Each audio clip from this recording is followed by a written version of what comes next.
Olá, boa noite. Boa noite. Papa Francisco afirma esperar uma solução política para a Síria.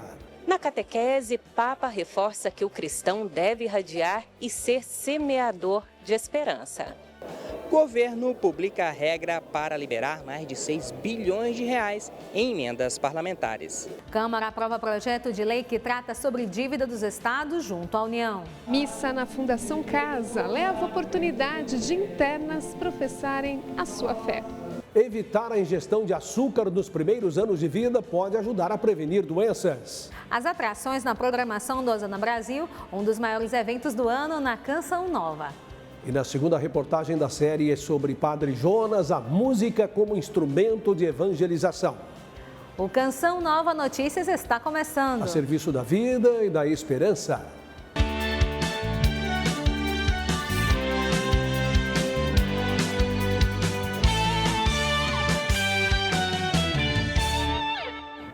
O Papa Francisco concluiu hoje o ciclo de catequeses sobre o Espírito Santo iniciado em 29 de maio. Na audiência geral, o Santo Padre mais uma vez pediu pela paz e falou de maneira especial da situação na Síria. A audiência geral aconteceu na Sala Paulo VI devido às baixas temperaturas. O Papa Francisco declarou que tem acompanhado os acontecimentos na Síria e fez voto para que haja uma solução política sem outros conflitos. Prego per l'intercessione della Vergine Maria che il popolo siriano possa vivere pace e sicurezza. Rezo pela intercessão da Virgem Maria para que o povo sírio possa viver em paz e segurança em sua amada terra e as diversas religiões possam caminhar juntas na amizade e no respeito recíproco, pelo bem daquela nação atingida por tantos anos de guerra. Durante a reflexão, Francisco reforçou o desejo de que nesse Natal a paz seja alcançada nos países em guerra. E penso sempre alla martoriata Ucraina. Penso sempre na martirizada Ucrânia, que está sofrendo tanto por esta guerra. Rezemos para que se encontre uma via de saída. Penso na Palestina, Israel, Mianmar, que haja paz. A guerra é sempre uma derrota. Rezemos pela paz. Que torne la pace, que ci sia pace. O Espírito Santo guia o povo de Deus ao encontro de Jesus, nossa esperança, foi o tema da audiência geral que concluiu o ciclo de catequeses O Espírito e a Esposa. O tema faz referência ao trecho do livro de Apocalipse que diz: o Espírito e a Esposa dizem vem, invocação que se dirige a Cristo ressuscitado. Francisco afirmou que o grito dos primeiros cristãos, Maranatá, que significa Senhor vem, e a expectativa da vinda gloriosa do Senhor nunca morreram na igreja. Esso non è habitualmente rivolto solo a Cristo, ma anche allo Spirito Santo stesso. Esse clamor vinde não é dirigido apenas a Cristo, mas também ao próprio Espírito Santo, como vemos nos hinos e orações da igreja. A terceira pessoa da Santíssima Trindade é a fonte jorrante da esperança cristã. Desde o preparativo, do noivado e tudo mais, nós vínhamos sonhando com esse momento. Participar da catequese junto com o Papa, poder receber toda a sabedoria que ele tem para nos passar e ainda fechar ali naquele momento com chave de ouro, recebendo a bênção que ele dedica ali para os recém-casados. Um momento breve, mas que toca profundamente o nosso coração. Então, se a gente quer fazer algo, é servir, não é se prostrar, sempre estar à disposição do outro, que a gente vê o Papa, ele cumprimentando todo mundo, já frágilzinho, nem a voz nem foi conversar com a gente, a voz nem saiu direito, Então, mesmo assim, ele estava a servir. E a gente quer passar a nossa vida também, servindo. O mundo observa a Síria e espera que os novos governantes consigam estabilizar o país que, após 13 anos da guerra civil travadas por linhas partidárias e étnicas, destruiu a nação. Os sírios aspiram paz e igualdade. O país chega a um novo capítulo de sua história após depor o presidente Bashar al-Assad. Este morador diz esperar que seja um tempo de paz, sem derramamento de sangue. Para ele, separar religião e Estado será um passo positivo. Outros, como Omar Ahmed, esperam por segurança, desejam que não haja interferência externa e que seja um governo inclusivo. A esperança, de acordo com ele, é que haja paz em todo o mundo árabe e não só na Síria. Antigo aliado da Al-Qaeda, o grupo Hayat Tahrir al-Sham, ou HTS, como tem sido chamado, é agora a força mais poderosa do país e deve equilibrar demandas por justiça com a necessidade de prevenir a violência e garantir ajuda internacional. Nomeado primeiro-ministro interino do governo de transição, Mohamed al-Bashir confirmou haver tratado sobre a transferência dos arquivos e instituições do regime deposto para o novo governo. O novo premier pretende trazer de volta os milhões de refugiados sírios, criar unidade e fornecer serviços básicos, mas a reconstrução do país não será fácil. Muhammad Bara trabalhou em restaurante durante anos na Turquia. Disse estar otimista e que volta para casa em Idlib, no noroeste da Síria, para estar com a família. Centenas de outros sírios, cerca de 400 por dia, esperavam para entrar no país. As forças de segurança ajudam a administrar o fluxo de pessoas, enquanto outros grupos oferecem lanches para crianças e chá e sopa para adultos. A ONU acompanha a situação no país e aguarda por ações concretas. A União Europeia reconhece os desafios e espera que este novo tempo da Síria seja diferente do que houve no Iraque, na Líbia e no Afeganistão. Os Estados Unidos dizem que apoiarão um futuro governo que nasça de um processo livre. O presidente Luiz Inácio Lula da Silva segue internado sob cuidados intensivos no Hospital Sírio-Libanês, em São Paulo, após uma cirurgia de emergência realizada ontem de madrugada. Lula passou a noite bem, está lúcido, orientado e conversando. As informações foram divulgadas ao meio-dia no boletim médico da equipe responsável por acompanhar o presidente. Luiz Inácio Lula da Silva passou por uma cirurgia de emergência na madrugada de terça-feira para tratar uma hemorragia intracraniana. O boletim também destaca que o presidente evolui bem, não teve intercorrências no pós-operatório imediato e continua com um dreno no local até a realização de novos exames de rotina. Segundo os médicos, o sangramento está relacionado a uma queda sofrida pelo presidente em outubro deste ano. A ideia é que Lula seja transferido em breve da UTI para o quarto, mas ainda não há previsão de alta. De São Paulo, Flávio Rogério, para o Canção Nova Notícias. Um novo boletim médico foi divulgado no fim da tarde e diz que o presidente Lula fará uma complementação cirúrgica com procedimento endovascular. O novo procedimento está marcado para amanhã de manhã. Nesta semana, o Canção Nova Notícias exibe reportagens especiais sobre o Osana Brasil, que completa 20 anos em 2024. Junto a missionários católicos, nossa equipe recorda momentos marcantes ao longo destas 2 décadas de acampamento. 20 anos de Osana Brasil, sob a proteção de Deus, nestas estruturas do Centro de Evangelização da Canção Nova, que incontáveis pessoas experimentaram o amor de Deus e cantaram as maravilhas do Senhor. 6 delas serão destacadas nesta reportagem. 4 seguem firmes na caminhada evangelizadora. As outras 2 já contemplam a glória de Deus e cantam do céu, Osana. Eu era responsável pelas palestras que o Padre Jonas gravava e era eu que dava nome para as palestras, dava o título para as palestras. E eles estavam buscando um nome para o evento de ação de graças, a Canção Nova. Depois de 10 minutos eu tinha 3 nomes, e entre eles, Osana Brasil. Osana como o abraço acolhedor daqueles que enfrentaram dificuldades. Osana como consolidação da vitória divina manifestada na vida de todos. O meu profundo agradecimento, do fundo do meu coração, ao Senhor, por estar completamente restabelecido. E isto é graça do Senhor. Quer dizer, o padre passou 6 anos, foram 6 anos de grande provação. E que alegria, né? Essa provação de Deus para ele já também chegou ao fim no Osana. Onde você estava em dezembro de 2006? No Osana daquele ano, ocorreu um dos momentos mais marcantes da história do acampamento. Por que veio essa doença, eu não sei. Mas para que eu sei.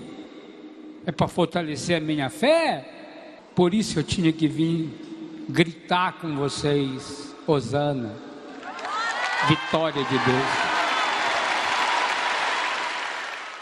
E quando eu olhei a imagem do Padre Léo entrando naquele palco, né, debilitado, né, mas ao mesmo tempo com aquele mesmo sorriso, né, aquela mesma disposição, ele disse: meu Deus, se ele está assim, ele está evangelizando, ele está dizendo e gritando para nós: olha, continuem evangelizando até onde vocês não puderem mais, com as últimas forças. Eu tenho para mim que aquela pregação de 2006 foi um testamento espiritual para todos aqueles que até hoje assistem a essa pregação e se sentem impactados. Os testemunhos são inúmeros de conversão mesmo a partir desse Osana.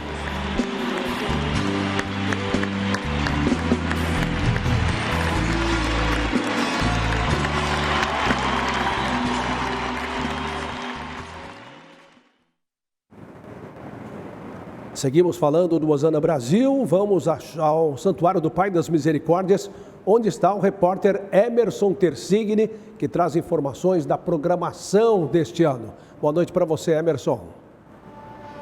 Oi, Reinaldo. Boa noite para você e para todo mundo que acompanha o Canção Nova Notícias nesta noite de quarta-feira. Eu falo ao vivo direto do Santuário do Pai das Misericórdias aqui na Canção Nova, onde daqui a pouquinho começa a missa do Clube da Evangelização às 8 horas da noite. Essa missa que é super tradicional de todas as quartas-feiras e que já vai receber todo o público, boa parte do público que vem até Cachoeira Paulista participar do Osana Brasil. Nesse momento acontece a missa das 18h30 e para falar do Osana Brasil, eu vou conversar neste momento com a Elane, que é do Departamento de Eventos da Canção Nova. Elane, obrigado por aceitar o nosso convite, bem-vinda.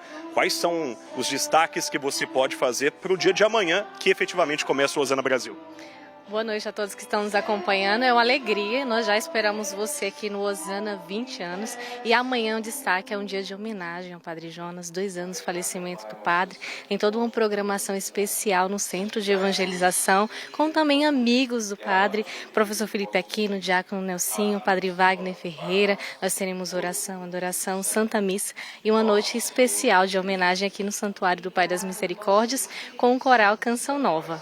Realmente está imperdível. E o que o povo de Deus pode esperar, não só de amanhã, mas ao longo de todo o evento?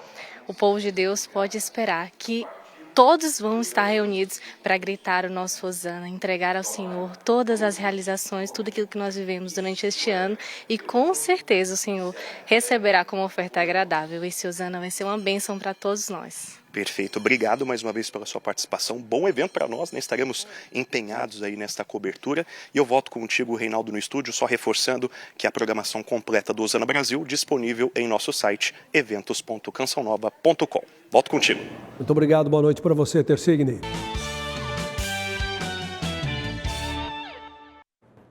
Olha, um grave incêndio vem devastando uma área de floresta na Califórnia. O fogo começou há 2 dias. Acompanhe. Escuridão da noite, iluminada com o clarão das chamas. O fogo consome áreas florestais inteiras na Califórnia. O vento forte dificulta o trabalho dos bombeiros. As chamas avançam pela região noroeste de Los Angeles. Um grupo de moradores da praia de Malibu foi obrigado a abandonar as casas. A energia elétrica foi cortada e rodovias de acesso ao litoral estão fechadas. O incêndio florestal começou na noite de segunda-feira em um terreno montanhoso e avançou para a cidade costeira, que tem hoje 10 mil habitantes. Mais de 1.500 bombeiros trabalham no combate ao fogo. As chamas já consumiram mais de 1.500 hectares. De acordo com os bombeiros, as causas do incêndio ainda são desconhecidas. No dia de Nossa Senhora de Guadalupe, a frente fria que está na altura do litoral do Espírito Santo estimula as áreas de chuva. No mapa de risco, vemos a área de cor vermelha no sudeste, onde a frente fria espalha chuva forte entre o norte do Rio de Janeiro, zona da Mata Mineira e o Espírito Santo. Já no norte, a mesma área vermelha indica o risco de temporais. Em Manaus, já choveu 40% do previsto para o mês e, se continuar assim, o Rio Negro pode sair da condição de seca. A região norte ainda pode ter chuvas isoladas em algumas localidades, como Amazonas, Acre e Rondônia. Por lá também as temperaturas aumentam e o clima fica abafado. No centro-oeste, a chuva fica concentrada no Mato Grosso do Sul, Goiás e em parte do Mato Grosso. Já no nordeste, o vento que vem do oceano provoca chuva no litoral do Maranhão ao Rio Grande do Norte. E podem ter fortes pancadas de chuva com raios no sul do Maranhão, Piauí e na Bahia. Nas demais áreas do Nordeste, calor e baixa umidade. A gente encerra falando do sul do país, onde as chuvas diminuíram, mas o calor aumentou. Então a exceção vai ser a região metropolitana de Curitiba, o litoral do Paraná e parte do Rio Grande do Sul. E nesses locais a chuva vai ser isolada. Os termômetros marcam mínima de 18 graus em Porto Alegre, 22 graus no Rio de Janeiro e máxima de 32 graus em Cuiabá e em Salvador. O governo publicou portaria para liberar o pagamento de emendas parlamentares bloqueadas por ordem do Supremo Tribunal Federal. A liberação do recurso é considerada fundamental para o andamento das propostas do governo no Congresso Nacional. Desde agosto, os valores estão bloqueados por ordem do ministro Flávio Dino. Mais de 25 bilhões de reais estão represados.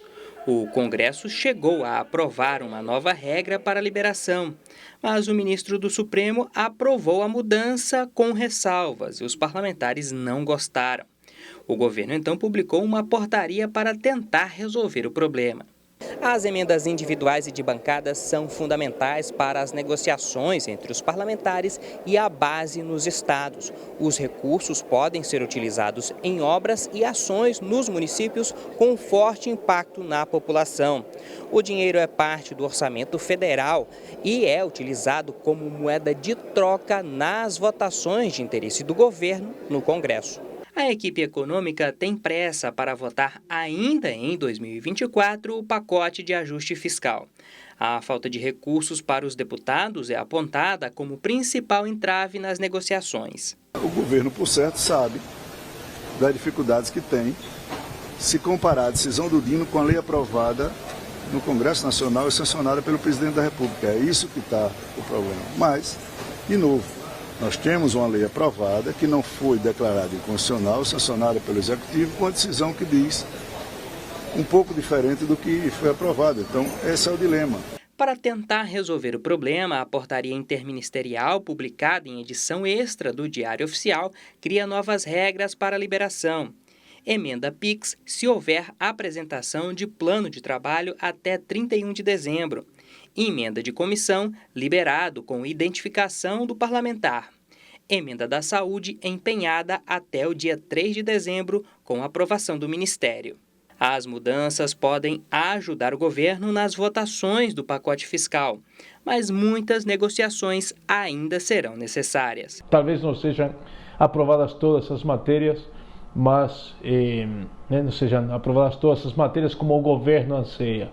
Mas essa decisão do governo de liberar recursos pendentes de 2024 certamente facilitará o diálogo e a negociação.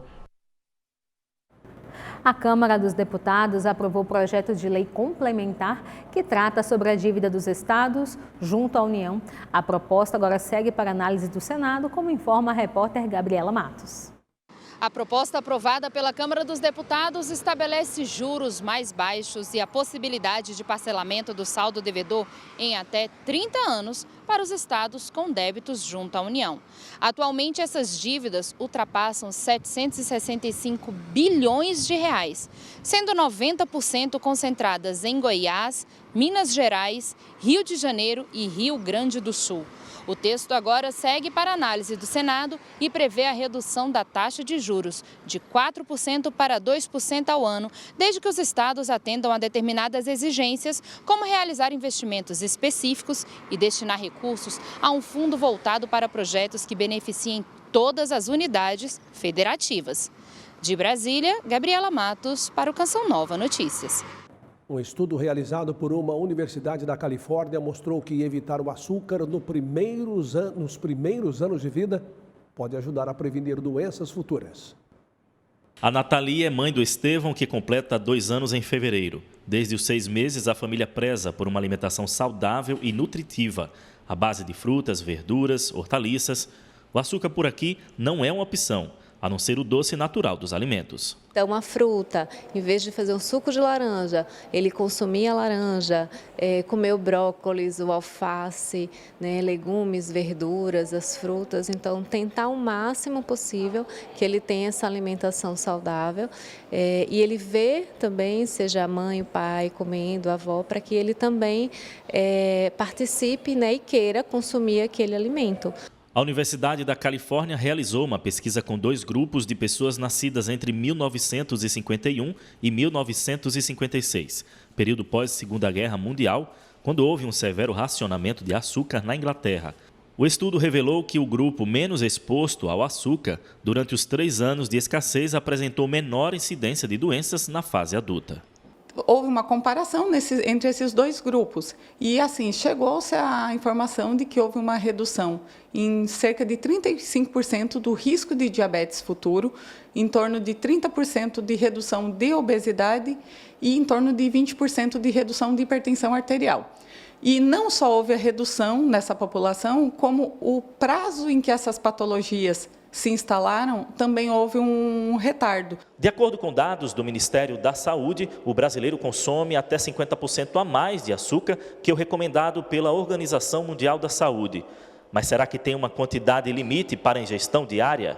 Na verdade, o ideal é que quanto menos, melhor, né? O que a gente puder evitar a adição de açúcar, porque o açúcar, ele nutricionalmente, ele é um carboidrato. Então, a gente tem carboidratos de outras fontes, né? O amido, né? Outras fontes mais saudáveis, as raízes, elas são fontes de carboidrato. Então, a gente não precisa do açúcar como uma fonte nutricional. A Nathalie garante, açúcar para o Estevão nem pensar, só de vez em quando. Ele toma um iogurte, o iogurte ele tem leite e fermento, a gente coloca uma fruta doce para que ele já comece a ter esse paladar doce desenvolvido. Mas não é o doce, um açúcar, um pirulito, um chocolate, né? Uma ressalva, por exemplo, se está tendo um parabéns, alguma coisa, ele quer provar, eu dou um pouquinho da massa, do bolo, mas não é uma rotina para a alimentação dele. Pela primeira vez em décadas, o Brasil tem mais não leitores do que leitores. Nesta reportagem, vamos saber mais sobre essa realidade e as dicas para os jovens aproveitarem as férias investindo no hábito da leitura. Em 2024, o número de brasileiros que não leem supera o dos que se declaram leitores, segundo uma pesquisa divulgada pelo Instituto ProLivro, realizada em todas as regiões do país. O Brasil perdeu quase 7 milhões de leitores nos últimos 5 anos. De 2015 para cá, essa queda chega a mais de 11 milhões. Pesquisas mostram que houve diminuição em quase todas as faixas etárias, com destaque para de 30 a 39. E a maior justificativa é a falta de tempo. O estudo considerou leitura literária, obras didáticas e religiosas, tanto impressas como digitais. A ascensão das redes sociais está entre as justificativas para a perda do hábito da leitura, como explica esse professor. Isso se agrava muito com as novas tecnologias da informação, a questão dos smartphones e a questão das redes sociais, em que as pessoas têm a ilusão do conhecimento em 30 segundos, 1 minuto de informação que algum influenciador está passando. Em agosto desse ano, a Carta do Santo Padre trouxe como tema o papel da literatura na educação. Apresentou a importância da leitura contemplativa que desperte o prazer por ler. Este doutor em literatura conta um pouco do que despertou o seu gosto pela leitura.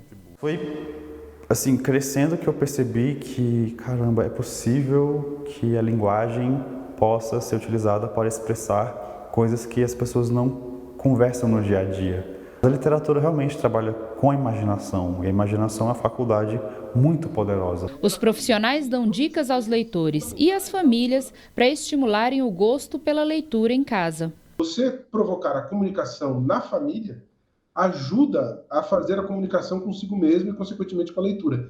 Leitura em grupo, leitura, os pais lerem para os filhos na primeira infância, comentar sobre livros, até mesmo ler conjuntamente, um tempo das famílias em que se desligam as telas, para que todo mundo possa ler, é muito interessante.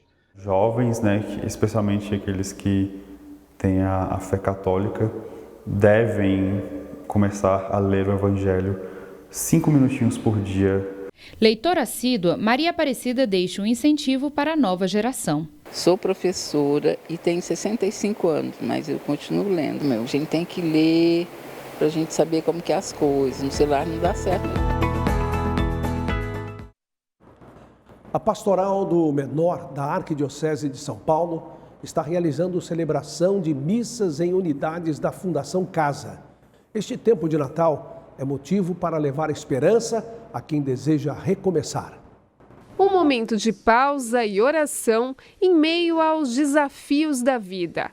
Essa adolescente de 16 anos, que prefere não se identificar, é uma das internas da unidade feminina da Fundação Casa em São Paulo. Hoje ela pôde viver a experiência de participar de uma missa em preparação para o Natal. Eu errei, entendi que eu errei e eu vim pra cá. E tô me conhecendo melhor, que eu faço várias coisas boas, faço curso, estudo. A gente fica um pouco afastado de Deus, né, quando vem pra cá. Mas aí depois eles começaram a vir, aí eu comecei a entender mais. Eu acho muito importante eles virem aqui. Também com 16 anos, esta jovem veio para a Fundação Casa por tráfico de drogas. Fora de seu país, tem a fé como grande conforto. Eu assisto a uma missa e me sinto mais aliviada, mais tranquila, porque sei que alguém desde arriba me cuida muito e nunca me deixa sozinha. As missas são realizadas pelo Programa de Assistência Religiosa e a Pastoral do Menor da Arquidiocese de São Paulo. A intenção é que o adolescente privado de liberdade possa ter a oportunidade de professar a sua fé. Elas não têm a possibilidade de ir até a missa, né? E então a igreja vem até nós. E é muito importante e é um trabalho de muitos anos, muito bem sucedido. Estar próximo de um momento como esse vai fazer com que elas se sintam confortáveis e acolhidas em relação à sociedade. Desde o início da Pastoral do Menor, o trabalho de evangelização nas unidades da Fundação Casa concentra missas, orações e outras atividades para quem desejar. A celebração de hoje, na unidade Chiquinha Gonzaga, foi presidida por Dom Carlos Silva, bispo auxiliar da Arquidiocese de São Paulo.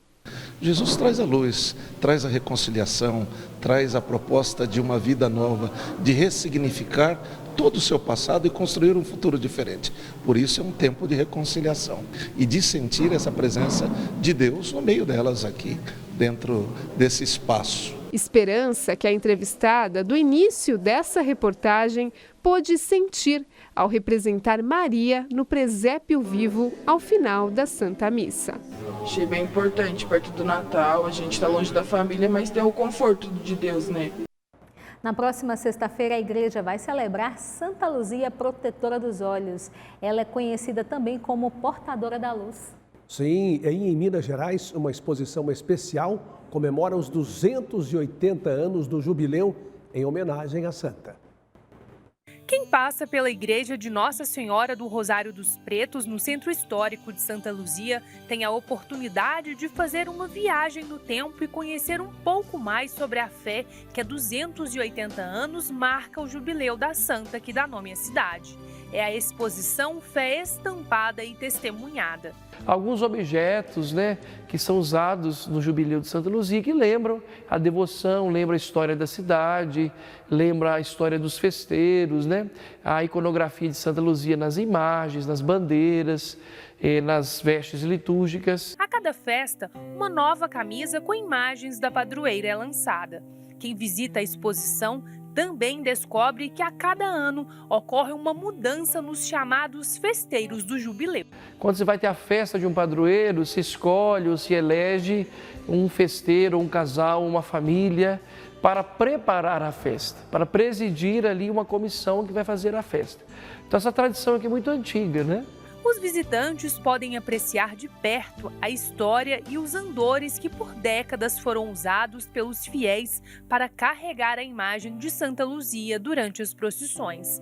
Também estão em exposição diversas réplicas da padroeira dos olhos, destacando a devoção e a tradição religiosa. Na exposição nós temos esse caminho das réplicas, né? Como surgiu, como foram feitas. Então, algumas foram feitas em madeira, outras na tecnologia 3D, outras em barro, outras em resina, né? E você pode levar uma pequena lembrança para casa. Então, as réplicas têm esse sentido mesmo de prolongar a devoção, né? Além de conhecer um pouco mais sobre a fé em Santa Luzia, testemunhada de diversas formas há quase 3 séculos, o visitante ainda tem a oportunidade única de contemplar a gratidão dos fiéis por sua intercessão. Quando as pessoas vêm no Jubileu de Santa Luzia, uma das coisas que mais são procuradas dentro do santuário é a Sala dos Milagres. Aonde eu posso deixar meu ex-voto? Aonde eu posso deixar meu agradecimento, né? Um olhar de gratidão pelo passado, com esperança e fé no futuro. O passado, a história, a memória faz parte do futuro. Não consegue ir para frente alguém sem olhar para trás. A gente constrói o futuro buscando coisas boas do passado, né? Para que o futuro seja melhor. Uma das ações da Canção Nova é promover a vida e a família, primeiro lugar onde se aprende a amar. Propiciar a vida e a família é um gesto evangelizador. Graças a você, sócio e benfeitor, que é Família Canção Nova, nós estamos com 43% de nossa meta na campanha do projeto Dai-me Almas desse último mês do ano. Acesse clube.cançãonova.com, vá lá, faça a sua doação ou doe pelo Pix com a chave pix.doação@cançãonova.com e obrigado por seu comprometimento. Com sensibilidade e talento, o padre Jonas Abib demonstrou que a música cristã pode ser acessível e transformadora. Suas melodias e letras convidam a oração íntima com Deus, inspiram perdão e despertam a gratidão. Suas canções, carregadas de fé e espiritualidade, tornaram-se um legado precioso para a Igreja Católica. Você aí de casa, comece a estalar os dedos junto comigo. É simples, é fácil e rápido de pegar. Assim eram as canções de Padre Jonas Abib. Depois é só começar a cantar. O céu, a terra, o mar te louvam, Senhor. Te louvam. Essa foi uma das primeiras canções de Padre Jonas Abib. Provavelmente você já ouviu alguma de suas composições em celebrações eucarísticas, retiros espirituais, grupos de oração ou em romarias com destino a santuários. Padre Jonas compunha músicas de estilo fácil e que caiu na graça do povo.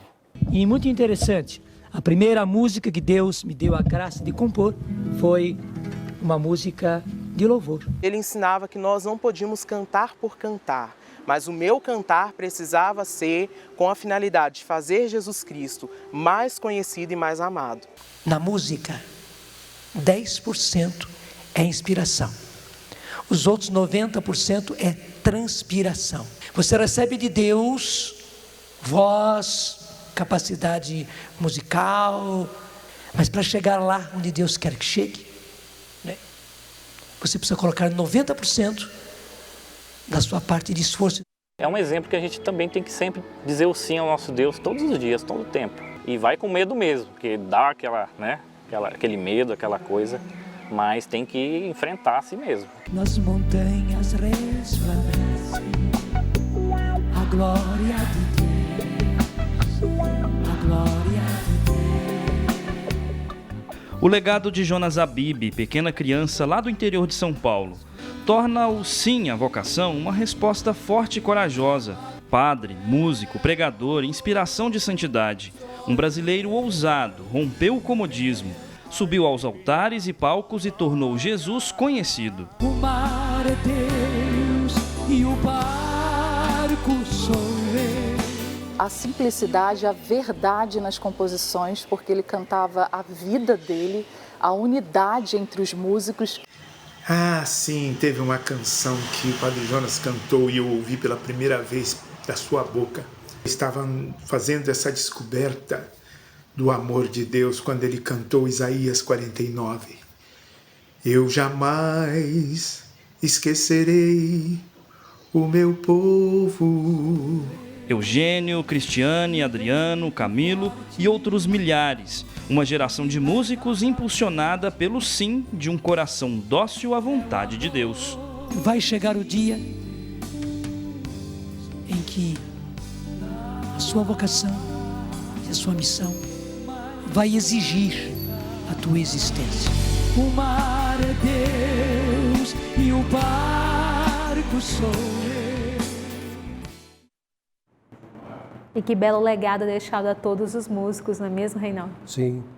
Assista daqui a pouco, às 8 horas, a transmissão da Santa Missa do Clube da Evangelização, direto do Santuário do Pai das Misericórdias. Uma ótima noite e até amanhã. Boa noite, paz para você.